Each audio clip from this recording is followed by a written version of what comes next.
políticas públicas inclusivas que ultrapassem desigualdades e promovam o acesso à educação superior para todos estão em foco no Melhor e Mais Justo de hoje. Estamos ao vivo pelo portal tvt.org.br. Participe. O SISU, Sistema de Seleção Unificada, por meio do qual instituições públicas de ensino superior oferecem vagas a candidatos participantes do Enem, como já dissemos aqui, bateu recordes neste ano, 2014, tanto no número de inscritos quanto no de vagas e cursos ofertados. O que significa esse aumento e esse movimento? Eu falei 2014, 2013, para começar os seus cursos em 2014. O que significa essa ampliação da participação, da procura pelas vagas oferecidas pelo SISU? Primeiro, só me somar, eu acho que o raciocínio que a gente estava desenvolvendo no primeiro bloco era no espírito de que o Enem ele não cria vagas nas universidades federais, né? Assim como a política de cotas, são políticas que não vêm para criar vagas, mas na minha opinião, eu diria que ela vem, na falta de uma palavra melhor, para otimizar as vagas que já existem, para dar mais oportunidades para que os jovens de baixa renda possam ingressar nas universidades federais. As políticas de criação de vagas que nós tivemos nos últimos anos foram o REUNE, o ProUni, a própria reformulação do FIES, que possibilitou que você tivesse mais vagas disponibilizadas para a juventude de baixa renda do nosso país. Então, eu acho que primeiro significou isso, né? Você ter oportunidade de, inclusive, mudar o perfil do estudante universitário que se tem no Brasil hoje. Então, quando você imaginava um jovem universitário, 10, 15, 20 anos atrás, você logo se remetia àquele senso comum de um jovem de classe média que estudou numa escola particular e que teve a possibilidade de ingressar numa universidade pública. Em geral, branco. Em geral, branco. Agora, esse perfil do universitário, ele começa a mudar. Com a política de cotas, a universidade começa a também ter jovens negros, jovens indígenas, também dentro da universidade. E um novo perfil de jovem que surge, que na verdade não é novo, mas que agora aparece com mais expressão, é o do jovem que trabalha de dia e estuda à noite, é o do jovem trabalhador. Então, muitas vezes, esse estudante, inclusive, tem sido o primeiro membro da sua família a conseguir ingressar na universidade e se formar. Eu acho que isso representa uma mudança social para o nosso país muito significativa, da qual a universidade é parte central, porque possibilitou, além de democratizar a produção de conhecimento, certo? Quando você cria universidades no interior do país, você consegue interiorizar a produção de conhecimento no país, levar a pesquisa científica, a extensão para o interior do Brasil, coisa que não havia antes. E quando você diversifica o perfil do estudante que ingressa na universidade, você também diversifica o conteúdo do que é estudado lá dentro, né? Então, agora você pode ter uma universidade que tem uma produção de conhecimento voltada para os interesses dos mais necessitados, voltado para os interesses nacionais, enfim, que se volte para o desenvolvimento do nosso país. Até porque esses segmentos passam a ter voz também no ambiente acadêmico, né? Então, você está falando de uma coisa que é importante, a gente tinha falado disso na abertura do programa, quer dizer, ampliar o acesso não é necessariamente ou exclusivamente ampliar o número de vagas, né? Embora ampliar o acesso também passe pela ampliação do número de vagas, ampliar o acesso significa também democratizar as formas de acesso. Se antes eu prestava um vestibular numa universidade, inclusive muitas vezes as datas dos vestibulares em várias escolas coincidiam. Então eu tinha que escolher, ou eu faço essa, ou eu faço aquela. por exemplo, faz no mesmo dia da USP, porque muita gente ia para lá prestar. Exatamente. Para não ir gente de São Paulo. Quando você faz via Enem, o que faz é que você pode escolher, segundo o teu score, né? Você vai escolhendo as vagas e se você não conseguiu nessa, você pode escolher naquela outra, em tais ou tais cidades, etc. O que gera outros desafios, por exemplo, de assistência ao estudante, por exemplo, de acolhimento de estudantes em outras cidades, estados, além daquele onde ele mora, etc. Mas a gente está fazendo uma mobilização e uma mobilidade em termos do uso das vagas e da ocupação das vagas. Porque também era comum você ter um número relativamente pequeno de vagas ocupadas em uma série de cursos, não nos de alta procura, mas muitos cursos ficavam com vagas ociosas. No Acre, no Maranhão, sobram vagas, não sobra aqui em São Paulo. E o SISU, de algum modo, melhora o preenchimento dessas vagas, tá certo, Fernando? A minha impressão, sim, que uma das coisas que a gente tem discutido muito, por exemplo, é o pessoal da física da UFABC gosta muito dos alunos que vão para a física. Eles escolheram ser físicos, porque eles poderiam ser engenheiros também.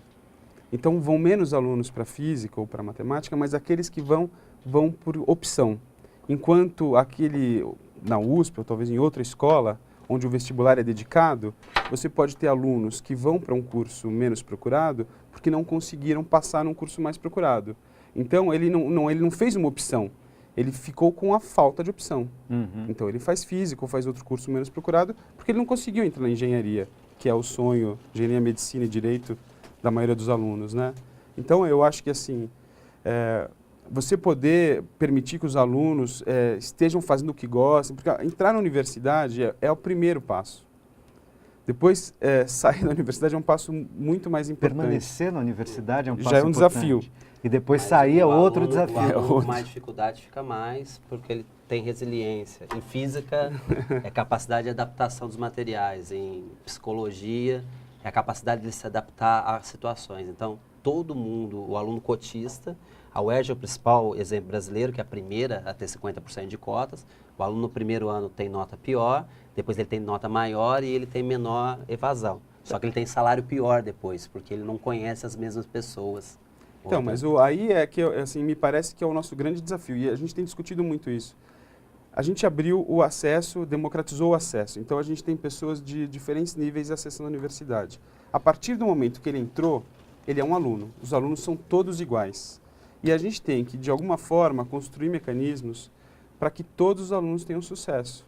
Porque colocá-los na universidade, filtrar os melhores, e aí os que saem são muito bons, conseguem notas boas no ENAD, como a gente tem conseguido, isso seria fácil. A gente pega os alunos, estabelece um filtro, os que saem são muito bons, o filtro a gente estabelece como vai ser esse já filtro, na entrada, tá na certo? entrada e um segundo filtro na saída, e tudo bem. O desafio é a gente receber muitos alunos. Tudo bem em numas, né? Tudo bem aparentemente, Aparentemente tudo bem, tudo né? bem. Porque você nem democratiza, nem garante o direito previsto na queria- Constituição, nem forma o número de profissionais que o país Não, precisa é um pra modelo, crescer. mas assim, É um modelo equivocado, tá certo? Ao Mas qual que é o como a Brasil gente sempre respondeu fez. durante Muitos ideia de muitos anos. meritocracia Né? mentirosa, né? Eu queria- só para concluir, Claro. assim, o ponto é que a gente tem que receber esse aluno e criar muitos mecanismos internos para promover a saída que vão além do ensino. Que a universidade ela tem que se repensar para dar conta de outras coisas que vão além do ensino, para garantir a qualidade. Como, por exemplo, Como, por exemplo, assistência com bolsas para aquele que trabalha o dia inteiro, uma assistência psicológica, porque como em São Paulo, por exemplo, trabalhar 40 horas, estudar 20 em sala de aula e mais 20 em casa, que horas ele namora, por exemplo?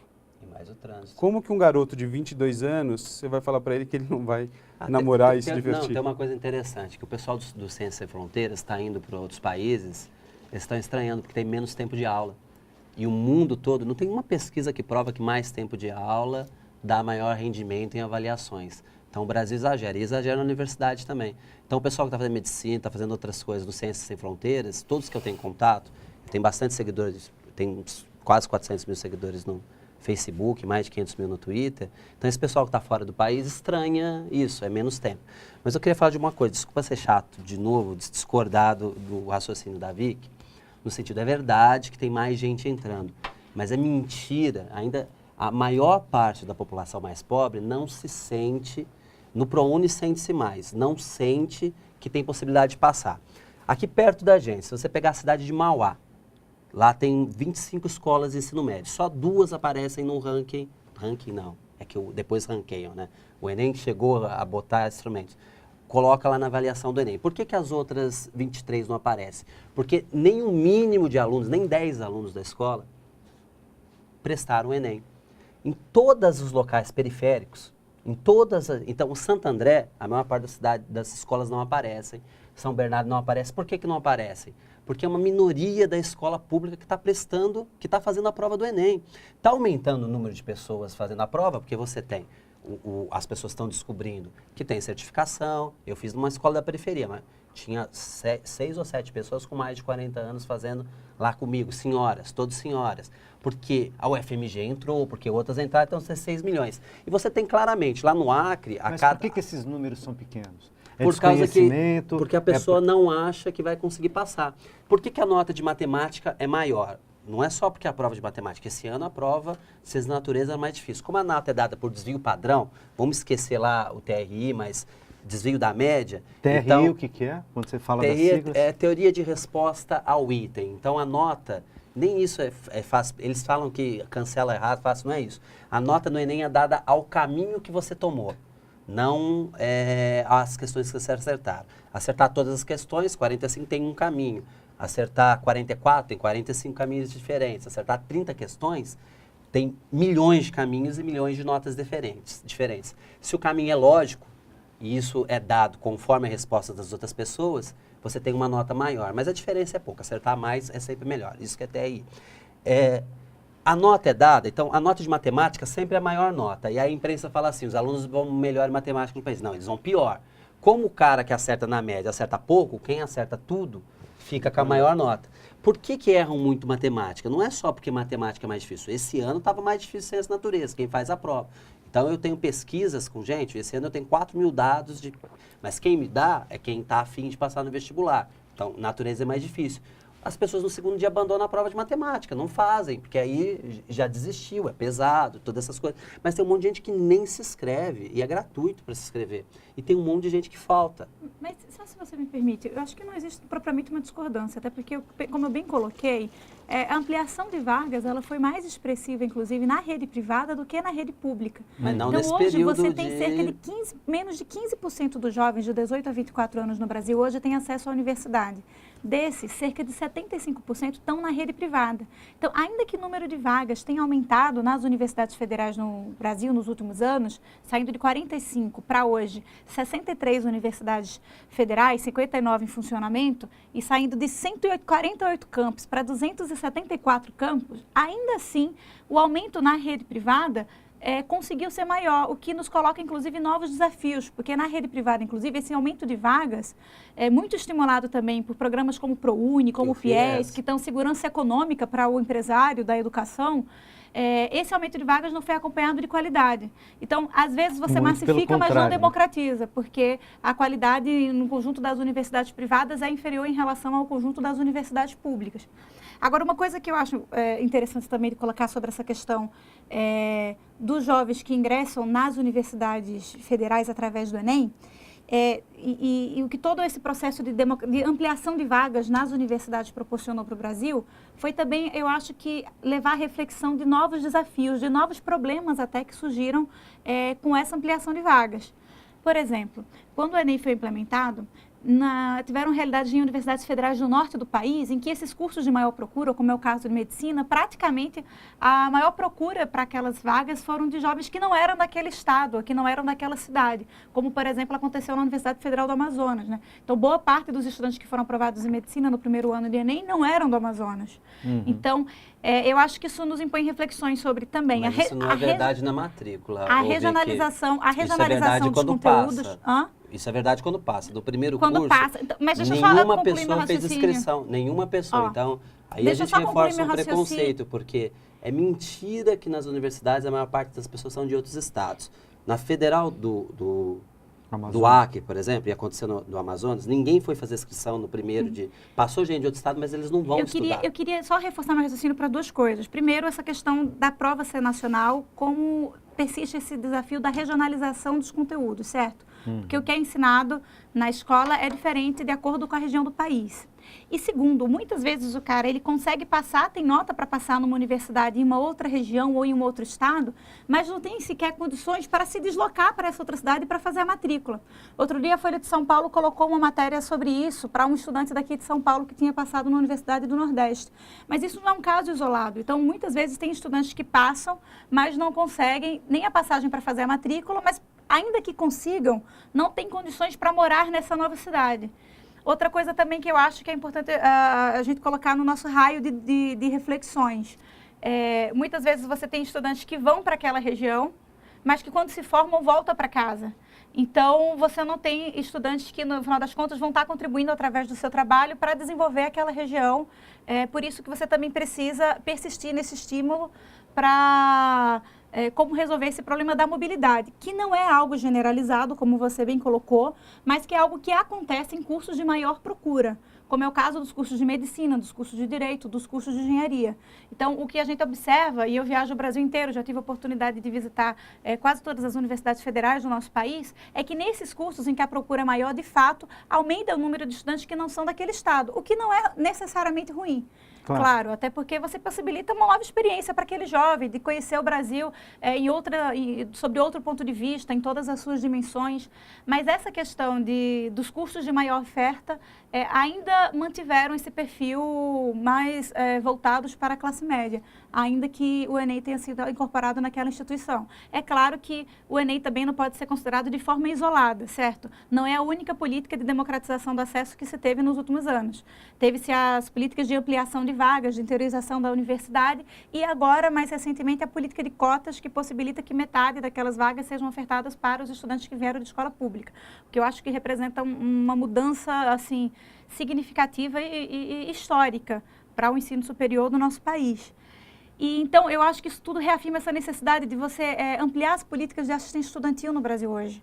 O governo federal anunciou no ano passado a Bolsa Permanência para os estudantes cotistas, com o discurso de que agora todos os estudantes cotistas vão poder ter Bolsa Permanência. Mas quando você vai para a prática da universidade, essa bolsa só é oferecida para aqueles estudantes de cursos de carga horária com mais de 5 horas diárias.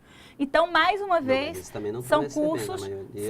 Na nossa universidade, os alunos têm... Mas tem muitos alunos. Eu não sei exatamente o número de bolsas, mas é um número importante. A Bolsa Permanência, inclusive nem todos os recursos para a Bolsa Permanência no ano passado foram executados pelo Ministério. Porque quando você coloca a Bolsa Permanência... No mínimo 5 horas no mínimo 5 horas por dia, você exclui uma boa parte das licenciaturas, você exclui uma boa parte dos cursos de humanas. Em regra, são os cursos de medicina e algumas engenharias e alguns outros cursos da área de saúde que têm acesso a isso. Inclusive, uma luta hoje que a Uni trava em parceria com a Andifes é pela ampliação da Bolsa Permanência. Estamos nesse diálogo com a Andifes para conseguir ampliá-lo. E, claro, só para finalizar, eu acho que já que a boa parte desse perfil do jovem que trabalha de dia para estudar à noite, a maior parte dele está na universidade privada, não está na universidade pública, eu acho que nos cabe debater, claro, a qualidade da educação que hoje é oferecida nessas instituições. Vamos fazer esse debate no próximo bloco, a gente já volta.